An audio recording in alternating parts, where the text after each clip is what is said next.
Okay, so hi, hello, what's up and so on. So today I am going to give you another opinion that nobody asked for about the popular TV show. So today we are talking about the Rick and Morty. So I have to remind you that this contains no spoilers, so if you have not seen Rick and Morty for some weird reason, I will not spoil it for you. You have to go and see it for yourself. So how did I get into this show? My friend was watching it, I watched 1 or 2 episodes with him. I liked it. It was that legendary, the butt of all memes, that episode. You know which one am I talking about? I watched that, I thought it was, okay. You piqued my interest, I am listening. Then we watched a couple more of this, and then I went home and watched it like in one sitting, and yeah, I can't control myself. I just watch it all. So when I got into the show, there were already 3 seasons available, but now as I'm recording this, it was actually last Sunday when the last episode of the season 4 was released on Netflix. So I have seen it all at this point, and I am going to give you my honest opinion about those seasons. So what I like about this show, I like the animation and I like the voice acting. Oh my god, Justin Roiland, one of the creators of the Rick and Morty, he voice acts... What? Justin Roiland, the creator of Rick and Morty, he is voice acting both as a Rick and as a Morty. Like, it blew my mind when I heard about this fact.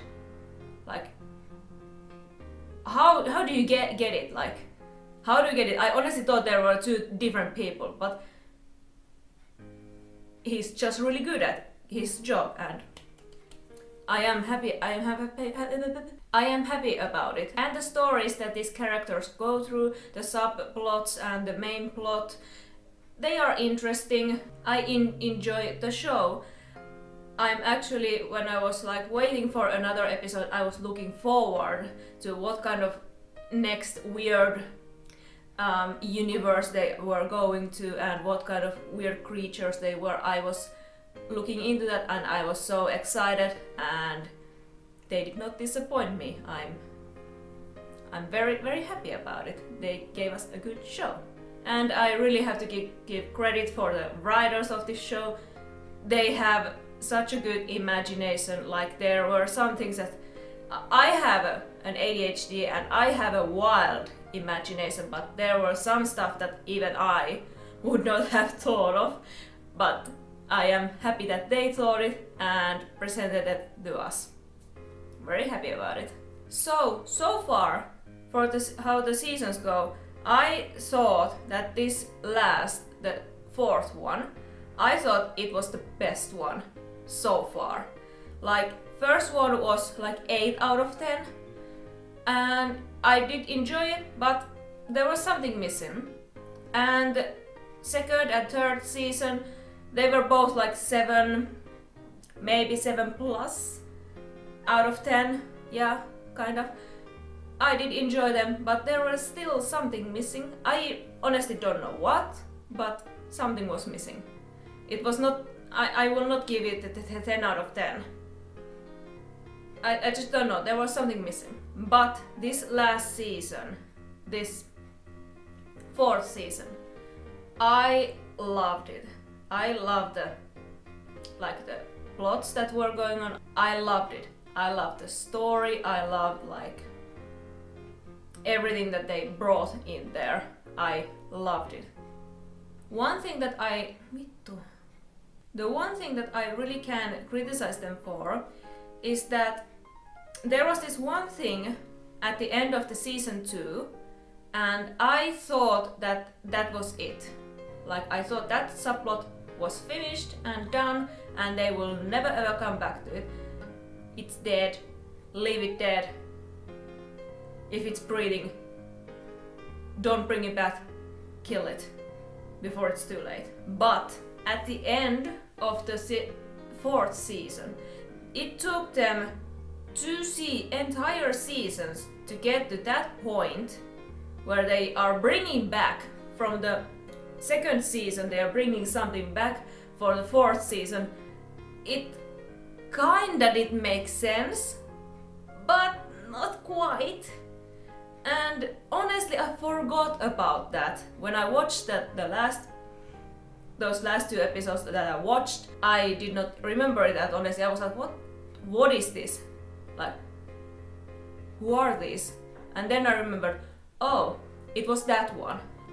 In general, I don't like when shows do this, that they are like, for example, like they are killing one person at the end of the first season, for example, and they are bringing it back at the end of the third or fourth season. Like, I don't remember that shit. Like, I have forgotten, I have moved on with my life, I don't care. I thought that subplot was, yeah, done. Don't bring it back. And how did they end it? It was so meh. Did not like that. And the way that the show writers and they brought it back from the end of the second season to the end of the fourth season, they brought it back.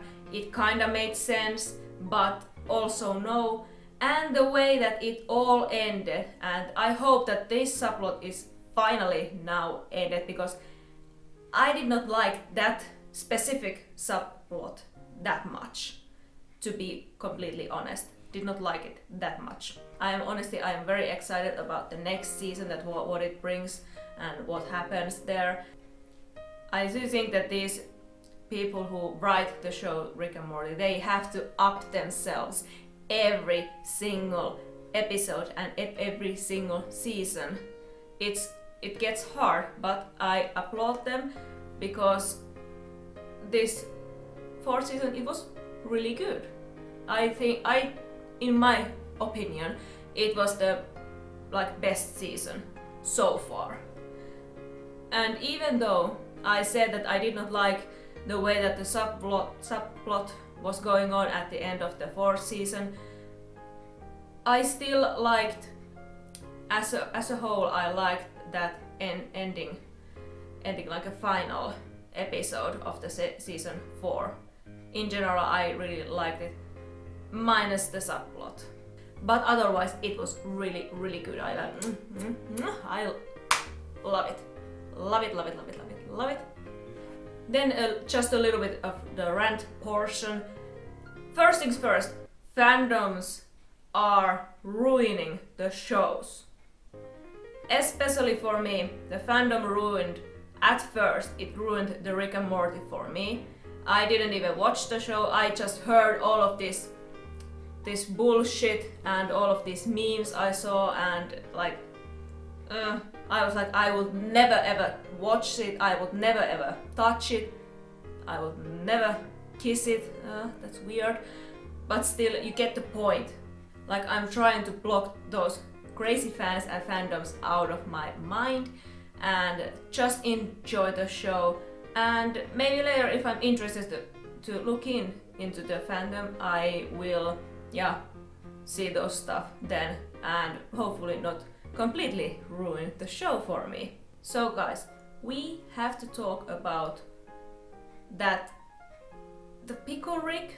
We have all seen it, so it's not spoiler in my opinion.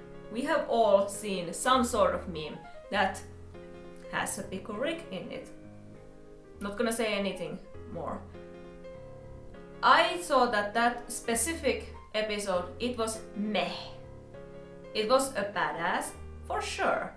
It was interesting, but there was something missing.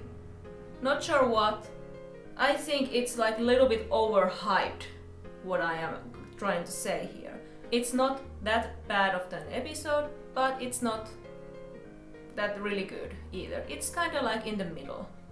Also, I really don't know where do these people get that idea that this show requires like higher IQ. I kinda get it's a meme. it's a funny thing.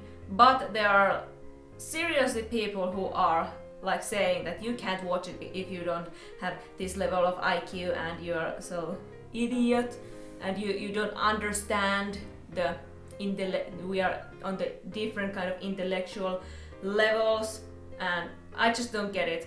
I get it. It's completely like meme at this point, and yeah, it has been memed to hell.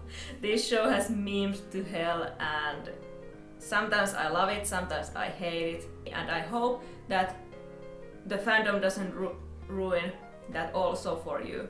So if you are that kind of person who like enjoys the really weird stuff that internet has to offer, and you don't mind dark humor, really dark themes sometimes, then I think this is a show for you. I think that the target demographic is from 15 to, let's say, 35 maybe. I think that that's the target demographic, but I think that mostly teenagers and the people in their 20s will dig this show. So, and as always, I will put down there some text, and you can read more about this show, and yeah, that's about it. So the final rating that I will give this show, it's a 9 out of 10. Will not give it 10 out of 10 because there are, yes, some stuff missing. So we are now reached at the end of the video, and I have to say some generic stuff that everybody tells you to do, like, comment, subscribe if you like this stuff. So yeah, not gonna go any further from that. But yeah, thank you so much for watching and being here with me, and I will see you on the next video. Bye bye!